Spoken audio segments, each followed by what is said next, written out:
से अपने YouTube channel stock trading technique पर आपका हार्दिक स्वागत करता हूं। दोस्तों, जिस स्टॉक्स के ऊपर मैं अपना ओपिनियन आपके साथ शेयर करने जा रहा हूं, इन स्टॉक्स से रिलेटेड वीडियो मेरी वीकली बेसिस पर होती है। जो वीक कंप्लीट हुआ उसके बारे में मैं साथ साथ में बताऊंगा, और जिसने भी मेरी वो वीडियो नहीं देखी या जो मेरे साथ नया जुड़ा है, पिछले वीक से रिलेटेड जो वीडियो थी वो नीचे डिस्क्रिप्शन बॉक्स के अंदर है। आप उस वीडियो को देखकर मेरी इस वीक की परफॉर्मेंस को एनालाइज कर सकते हैं। और अब जो मैं आपके साथ बताने जा रहा हूं वो 19 तारीख से लेके 23 जुलाई तक का जो वीक होगा उससे रिलेटेड ये वीडियो है, और कैसी पॉसिबिलिटीज बन सकती हैं अगले हफ्ते के अंदर इन द स्टॉक्स के अंदर। चलिए उसको साथ साथ में डिस्कस करते हैं। जैसा कि सबसे पहले आप ONGC के स्टॉक को देख रहे हैं, क्योंकि ये वीकली बेसिस की वीडियो है तो हम 5 कैंडल्स पीछे चलते हैं। 1 2 3 4 5। जब ये कैंडल बनी तब मैंने वीडियो पोस्ट की थी, और आप सभी जानते हैं कि हमारे पास 2 पोजीशन पहले से कैरी चली आ रही थी, 119.50 और 2 पोजीशन थी इसी रेट के ऊपर, जो हमने 124 पर एग्जिट की थी। और एक पोजीशन बनी थी, मैंने ये कहा था कि अगर 121 के ऊपर क्लोज मिलेगा तो हम लॉन्ग जाएंगे। ये पिछले जो वीक पोस्ट की थी उसमें मैंने कहा था, और 121 का हाई लगा था। देखिए यहां लगा था, तो ये पोजीशन हमारी ऑलरेडी कैरी थी। ये पोजीशन को हम कैरी कर रहे थे पिछला हफ्ता हो गया और ये हफ्ता हो गया, 2 हफ्तों से पोजीशन थी हमारे पास। तो क्या हम इसके ऊपर इससे एग्जिट हो पाए? बिल्कुल नहीं। ये पोजीशन आज भी हमारे पोर्टफोलियो के अंदर है, और पिछली क्लोजिंग से फ्राइडे की क्लोजिंग और वीक आई है। तो नया ट्रेड लेने के लिए जो मैंने कहा था कि अगर 122 के ऊपर क्लोजिंग मिलेगी तो लीजिएगा, तो इस हफ्ते नया ट्रेड तो नहीं मिला, तो पुरानी पोजीशन जो एज इट इज है हमारी वो हम एज इट इज कैरी रखेंगे। अब बात करते हैं कि अगले हफ्ते के लिए आपको क्या करना है। देखिए वॉल्यूम्स बिल्कुल आधे हो चुके हैं। RSI 42 के आसपास ट्रेड कर रही है, बेयरिश क्रॉसओवर है, तो 50 डेज मूविंग एवरेज भी ब्रेक हो गई है। तो अगर थोड़ा सा रिस्क कैरी कर सकते हैं तो ही लॉन्ग में जाइएगा, अदरवाइज 119 को क्रॉस होने का वेट कर लीजिए लॉन्ग साइड जाने के लिए, जिसको नई पोजीशन लेनी है। अब बात करते हैं सन फार्मा। देखिए सन फार्मा के अंदर हमारी ऑलरेडी एग्जिस्टिंग पोजीशन 670 पर कैरी थी, और पिछले हफ्ते मैंने कहा था कि अगर 675 के ऊपर क्लोजिंग मिले तो नई पोजीशन ऐड कर लीजिएगा। देखिए अब हम 5 कैंडल्स पीछे देखें तो इस कैंडल के बनने पर मैंने वीडियो पोस्ट की थी, उसके बाद 675 के ऊपर हमें क्लोजिंग इस दिन मिली। आप ये देखिए, जब ये कैंडल बनी तो हम, ये ट्यूसडे की कैंडल है, और आप देखिए इसमें हमारी पोजीशन 675 पर बन गई, और जो हमने 695 के ऊपर क्लोजिंग पर एक फर्दर एंट्री के लिए और बात करी थी, तो 695 वाली तो ट्रेड हमें नहीं मिला, क्योंकि 695 के टारगेट्स तो दिखे लेकिन क्लोजिंग नहीं मिली। तो ये मान के चलिए हमारे पास 675 वाली पोजीशन अभी तक कैरी चली आ रही है, और इसके अंदर हम अभी अच्छे प्रॉफिट के अंदर बैठे हुए हैं। अगले हफ्ते के लिए हमें क्या करना है? देखिए जिसको नई एंट्री लेनी है वो थोड़ा सा वेट करें। अगर 680 और 675 के बीच में एंट्री मिलती है तो लॉन्ग करें, अदरवाइज थोड़ा सा वेट करके चलें, आपको डिप पर एंट्री मिल सकती है। और 675 वाली पोजीशन को हम 690 और 700 के बीच में एग्जिट करना पसंद करेंगे। अब बात करते हैं हम एनटीपीसी। देखिए एनटीपीसी में भी हमारी दो पोजीशन थी, 111 और 115 पर लॉन्ग थी, जो पिछले 2 हफ्ते से हम कैरी करते हुए आ रहे थे और हमारा टारगेट था हम इसको 120 और 122 पर एग्जिट करेंगे। और देखिए जो हाई लगे इस वीक में वो लगे हाई 122 के ही, तो 122 नाम करके हम ये मान लीजिए हमने 120 पर एग्जिट कर दिया। तो यानी एनटीपीसी के हमारे सारे ट्रेड खत्म हो गए, फिनिश हो गए। आज की डेट में हमारे पास कोई पोजीशन नहीं है और पिछले वीक के अंदर मैंने नई पोजीशन लेने के लिए मना किया था, तो पुरानी पोजीशन जो हमारी कैरी थी वो भी हम प्रॉफिट के साथ एग्जिट हो गए और अच्छे प्रॉफिट के साथ एग्जिट हुए। अब अगले हफ्ते क्या करना है, देखिए अगले हफ्ते आपको फिर से ये 118 और 115 के बीच में ट्रेड मिल सकता है लॉन्ग साइड पर, तब तक वेट कीजिए। एलएनटी, देखिए सबसे बढ़िया रिजल्ट इस वीक में हमें एलएनटी ने ही दिए हैं। हमारे पास पिछले 2 हफ्ते, 2 भी क्यों 3 हफ्ते से हमारी पोजीशन 1450 से भी लॉन्ग थी, 1457 पर भी लॉन्ग थी।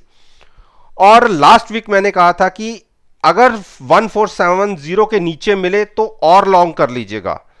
पिछले हफ्ते तो ट्रेड नहीं मिला, 1 2 3 4 5 देखें तो जो ये कैंडल बनी थी तब मैंने पोस्ट किया था वीडियो, और उसके बाद जो लो लगा वो 1478 का लगा, तो 1470 वाला पिछले हफ्ते का ट्रेड तो नहीं मिला। लेकिन जो हमारी पोजीशन पीछे की कैरी थी 2 1450 और 1457 पर, उसके अंदर हमें ह्यूज प्रॉफिट हुआ, जबकि मेरा टारगेट केवल और केवल 1500 का था। और मैं ये कहूं कि मैं 1600 पर एग्जिट हुए, ये भी नहीं, हम इस कैंडल के क्लोज होने पर हम एग्जिट हो गए थे।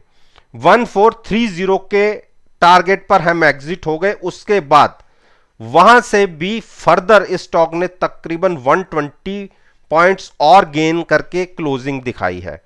अब हमें क्या करना है नेक्स्ट वीक, देखिए आरएसआई हो चुकी है 72 की। अब इस स्टॉक के अंदर हम लेंगे शॉर्ट पोजीशन। मंडे के सेशन में जहां भी ये खुला, ऊपर खुले या नीचे खुले, जहां भी ये खुलेगा हम वहां की कॉल बाय करके फ्यूचर्स को सेल करेंगे। आरएसआई 72 से अबव हो चुकी है, थोड़ा सा ये स्टॉक करेक्शन मांगता है, और जो शॉर्ट करने में कंफर्टेबल हो मैं उसी को एडवाइस करूंगा कि एक बढ़ते हुए शेयर को हम शॉर्ट कर रहे हैं। इस चीज का अपने माइंड में ध्यान रखिएगा कि चलते हुए तेजी पकड़े हुए स्टॉक को हम शॉर्ट कर रहे हैं और वो बेस केवल आरएसआई है। तो जहां ये खुलेगा वहां की कॉल बाय करके हम फ्यूचर सेल करने की एक स्ट्रेटजी रखेंगे।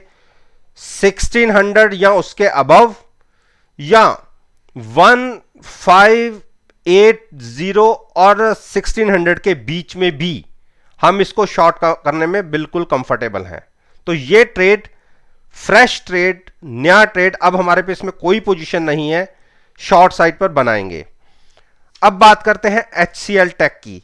देखिए आपको पता होगा कि हमारे पास इसके अंदर एक पोजीशन हमने 980 से बनाई थी, वो हम एग्जिट हुए 1000 के ऊपर, वो टारगेट हमारा अचीव हुआ। उसके बाद हमने 975 पर फर्दर एक पोजीशन बनाई। पहले मैं 5 कैंडल पीछे जाता हूं, 1 2 3 4 5। आप यहां देखिए ये 5 कैंडल्स इस वीक की हैं। जब ये कैंडल बनी हमने वीडियो पोस्ट की, अगले दिन जो ओपनिंग मिली आप देखिए 975 तक की, 78 की क्लोजिंग आई, तो हमें ट्रेड मिल गया। और वो ट्रेड हमने देखिए कहां जाके एग्जिट किया। हमारा टारगेट 1000 था, मैं कहूं कि मैंने 1040 पूरे लिए नहीं लिए, हमने 1005 के ऊपर एग्जिट लिया, यानी हमारा टारगेट 1000 था, उसके ऊपर एग्जिट ले लिया। और लास्ट वीक जो लास्ट वीक बीता है उसमें मैंने कहा था कि 982 के ऊपर अगर आपको बाइंग मिलती है वहां से लॉन्ग जाइएगा। और देखिए 982 क्रॉस हुआ, कहां क्रॉस हुआ, इसी कैंडल में 982 क्रॉस होके हमें 986 की क्लोजिंग मिली और उसके बाद अगले ही दिन की मूव देख लीजिए। ये दोनों ट्रेड से हम एक ही वक्त में निकले।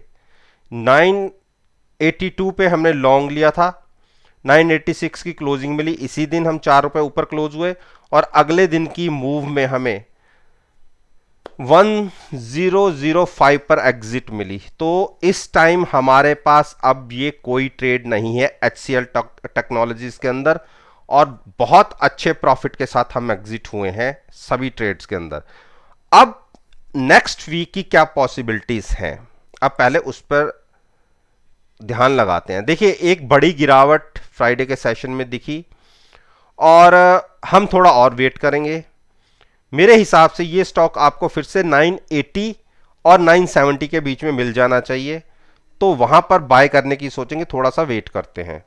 कोल इंडिया, देखिए कोल इंडिया में हमने पहले शॉर्ट करके यहां से अच्छा पैसा बनाया और 155 पर हम एग्जिट हुए और 155 पर हमने पोजीशन अपनी रिवर्स करके लॉन्ग साइड पर बना दी, यानी ऊपर का प्रॉफिट एक अच्छा प्रॉफिट मिला। लेकिन जब हमने पोजीशन को रिवर्स किया वहां से फर्दर और गिरावट देखने को मिली और जो फ्राइडे की क्लोजिंग रही वो 145 के आसपास, यानी जो लॉन्ग पोजीशन हमने बनाई वो उसमें काफी एक लॉस दिख रहा है फ्यूचर्स के अंदर, लेकिन पुट में हमें प्रॉफिट है साथ में। और अगर प्रॉफिट एंड लॉस की बात करें तो हार्डली 2 से ढाई रुपए का ही एक लॉस है, इससे ज्यादा नहीं है। और अगर हम बात करें उसके बाद हमने एक 150 के ऊपर और पोजीशन बनाई और उस पोजीशन के अंदर भी हम अभी थोड़ा सा ट्रैप हो चुके हैं। पोजीशन हमारे अगेंस्ट है तकरीबन 4 रुपए, अगर फ्यूचर्स में लग रहे हैं तो 2 रुपए के आसपास हमें पुट के अंदर मिल रहे हैं, तो इसके अंदर भी 2 रुपए का एक लॉस है। अब नई पोजीशन के लिए क्या करना है, देखिए क्लोजिंग तो आई है वीक, 50 डेज मूविंग एवरेज के नीचे हम ट्रेड कर रहे हैं, लेकिन एक चीज देखिए, एक बहुत बड़ा कंसोलिडेशन का फेज चल रहा है पिछले 3 वीक से, एक सीमित सा दायरा है। मेरे हिसाब से इस स्टॉक को बाइंग में अगर जाना है तो एक बार 148 की क्लोजिंग आने दीजिए, जिसको नई एंट्री लेनी है। जो 2 एंट्री हमारे पास ऑलरेडी लॉन्ग साइड पर चली आ रही है उसको तो हम एज इट इज कंटिन्यू करेंगे, लेकिन एक चीज हम और कर सकते हैं कि जो हमारा 155 की पोजीशन है उसकी पुट का प्रॉफिट लेके हम नीचे वाली पुट 145 के आसपास की पुट है उस पर अपने पुट को शिफ्ट कर दें। तो ये हम चेंजेस इसके अंदर करेंगे। बाकी जिसको नई एंट्री लेनी है वो 148 के ऊपर क्लोजिंग आने पर लॉन्ग साइड पर जाए। अब बात करते हैं बीपीसीएल। देखिए बीपीसीएल गिरावट दिखा रहा है और हमारे पास इसके अंदर 2 पोजीशन है, 475 की पोजीशन लॉन्ग है और 465 की पोजीशन लॉन्ग है। और लास्ट वीक मैंने कहा था कि अगर 470 के ऊपर क्लोजिंग मिले तो ही नई एंट्री लीजिएगा। देखिए 470 के ऊपर तो क्लोजिंग नहीं मिली, अगर हम 5 कैंडल पीछे यहां चले जाएं तो जो हाई लगा वो 460 का ही लगा, तो क्लोजिंग तो नहीं मिली पिछले वीक के अंदर, तो नई एंट्री तो मिली नहीं। लेकिन जो पोजीशन हमारी 2 ऑलरेडी चल रही हैं उसमें हमें मजबूरी है, उसे हमें कैरी करना पड़ेगा। और अगर और गिरावट आती है तो उनकी पुट का जो हमारे पास लॉन्ग है उसके प्रॉफिट को हम नीचे शिफ्ट करेंगे, उसमें प्रॉफिट लेके हम पुट को नीचे शिफ्ट करेंगे। तो ये अभी नहीं करेंगे, 1-2 दिन देखेंगे। अगर ट्रेडिंग हमें 455 के ऊपर मिलती है तो एक बड़ा जंप देखने को मिल सकता है, लेकिन पॉसिबिलिटी है। ट्रेड बेयरिश साइड पर ट्रेड कर रहा है। मैं एक शॉर्ट कवरिंग रैली के ऊपर बात कर रहा हूं। अगर 455 के ऊपर ट्रेडिंग मिलती है तो हो सकता है कि ये स्टॉक 465 को भी क्रॉस कर दे, तो उस पॉसिबिलिटी के साथ हम अपनी पोजीशन को कैरी रखेंगे। नई पोजीशन को थोड़ा सा वेट करिए। अगर 460 के ऊपर क्लोजिंग मिलती है, 455 क्रॉस होता है, 460 के ऊपर क्लोजिंग मिलती है तो नए ट्रेड लॉन्ग साइड पर सोचिएगा। Asian paint. देखिए एशियन पेंट के अंदर हमने एक शॉर्ट पोजीशन बनाई हुई है, 3000 की कॉल बाय करके फ्यूचर सेल किया हुआ है, और ये पोजीशन हमारी पिछले 3 वीक से चली आ रही है। और उसके बाद हमने एक ये चीज डिसाइड किया था कि क्लोजिंग बेसिस पे अगर 2970 ब्रेक होता दिखता है तो हम एक फर्दर शॉर्ट पोजीशन बनाएंगे, और दोनों पोजीशन के टारगेट 2950 का होगा। तो अगर देखें इंट्राडे में तो फ्राइडे को 2970 दिखा इंट्राडे में, लेकिन क्लोजिंग बेसिस पे नहीं। मेरा पॉइंट था 2970 क्लोजिंग बेसिस के ऊपर। तो पिछले वीक में तो पोजीशन नहीं मिली हमें शॉर्ट साइड पर, लेकिन जो 3 वीक पहले की पोजीशन 3000 की बनी हुई है उसे हम एज इट इज कैरी कर रहे हैं। हम ये कह सकते हैं कि हम ना तो इस वाली पोजीशन में बहुत ज्यादा प्रॉफिट में है और ना ही लॉस में है, क्योंकि फ्यूचर्स के अंदर अगर हमें 8 रुपए मिल रहे हैं तो उतना ही प्रीमियम हमारी कॉल का डिके हो गया है। तो एट पार हम अभी फिलहाल स्टॉक में बैठे हुए हैं। मेरे को एक बार लगता है कि जैसे पिछले 3 दिन से 4 दिन से एक बेरिश क्लोजिंग मिल रही है, एक बार ये स्टॉक 2950 या 2920 का दिखा सकता है, तो हम अपनी शॉर्ट पोजीशन को कैरी करेंगे। जिसको नई पोजीशन बनानी है वो 2920 के आसपास अगर आता है तो वहां पर लॉन्ग करे। अदानी पोर्ट की अगर बात करें तो इसने एक पिछले 4-5 दिन से लगातार गिरावट दिखा रहा है। इस वीक में जो इसने हाई 740 के लगाए उससे लगातार ये स्टॉक नीचे गिरता जा रहा है। और आप सभी को पता है मैंने यहां से जो हमारी कॉल बाय करके मैंने फ्यूचर सेल किया हुआ था उसके अंदर कितना ह्यूज प्रॉफिट जनरेट किया था, क्योंकि एक इसने सर्किट 20% का दिखाया था, उसके अंदर हमें बहुत बढ़िया प्रॉफिट जनरेट हुआ था। और बाद में हमने जो पुट के अंदर प्रॉफिट आया था, क्योंकि फ्यूचर्स लॉन्ग था, पुट बाय थी, जो पुट का प्रॉफिट आया था उसे लिया और पुट कर दी नीचे शिफ्ट, और वहां से भी ये स्टॉक नीचे गिर गया। तो ये मान के चलिए हमारी जो पोजीशन प्लस साइड की अगर पीछे का प्रॉफिट छोड़ दें शॉर्ट वाला, तो हमारी 754 पर पोजीशन लॉन्ग बनी हुई है और साथ में हमारी है पुट बाय। तो अब देखिए फिर से पुट के अंदर प्रॉफिट आ रहा है लेकिन फ्यूचर्स के अंदर लॉस है। तो इस पोजीशन को हम एज इट इज कैरी कर रहे हैं पिछले 3 से 4 हफ्तों से, जब से ये गिरावट दिखी है। आप ये देखिए, ये मैं 15-16 जून के आसपास की बातें कर रहा हूं, और पिछले वीक के अंदर मैंने ये कहा था कि अगर 745 के ऊपर क्लोजिंग मिलती है तो आप नया ट्रेड लीजिएगा।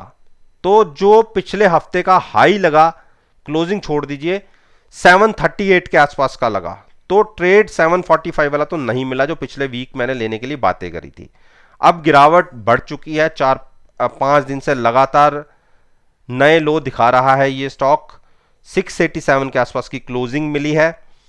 तो लॉन्ग जिसको जाना है अभी थोड़ा सा वेट करें, बेरिश क्रॉसओवर फर्दर बनता हुआ दिख रहा है, आप ये देखिए, तो और गिरावट गहरा सकती है, तो उस चीज का थोड़ा सा वेट कर लीजिए। मेरे को लगता है कि ये स्टॉक एक बार हो सकता है कि फिर से 650 या 660 के बीच में आपको कहीं ये मिल जाए, तो उस गिरावट का एक अपॉर्चुनिटी समझिएगा डिप पर बाइंग करने की। लेकिन नेकेड पोजीशन कोई मत ले जाइएगा, साथ में जहां पर आप स्टॉक बाय करें वहां की एट द मनी पुट को साथ में जरूर लॉन्ग कीजिएगा। और दोस्तों, मेरी ये वीडियो अगला वीक जो आप समझते हैं कि 19 तारीख से लेके 23 जुलाई के बीच का होगा, उससे रिलेटेड ये वीडियो है। और अगर इस वीडियो को आप डेली बेसिस पे कंपेयर नहीं कर सकते तो आप वीक एंड कंप्लीट होने के बाद भी आप खुद एनालाइज करके देख लीजिएगा कि मैंने अपनी इस वीडियो में क्या कहा था और हमें क्या टारगेट अचीव हुए। अगर आप पास्ट परफॉर्मेंस को देखना चाहते हैं तो मेरे YouTube चैनल पर आइए, उसे सब्सक्राइब कीजिए और साथ में प्लेलिस्ट के अंदर से कोई भी वीडियो पिक कीजिए और NSE की डाटा के साथ आप एनालाइज कर सकते हैं, और यकीन मानिएगा आपको बहुत अच्छे पॉजिटिव रिजल्ट्स देखने को मिलेंगे। वीडियो अच्छी लगे तो लाइक जरूर कीजिएगा, शेयर कीजिए और मेरे साथ मेरे YouTube चैनल पर जुड़िए। साथ में बेल आइकन का बटन प्रेस करना मत भूलिएगा ताकि नोटिफिकेशन टाइम से आप तक डिलीवर हो सके। इस बात के साथ मैं आपसे विदा लेता हूं और एक नई वीडियो के साथ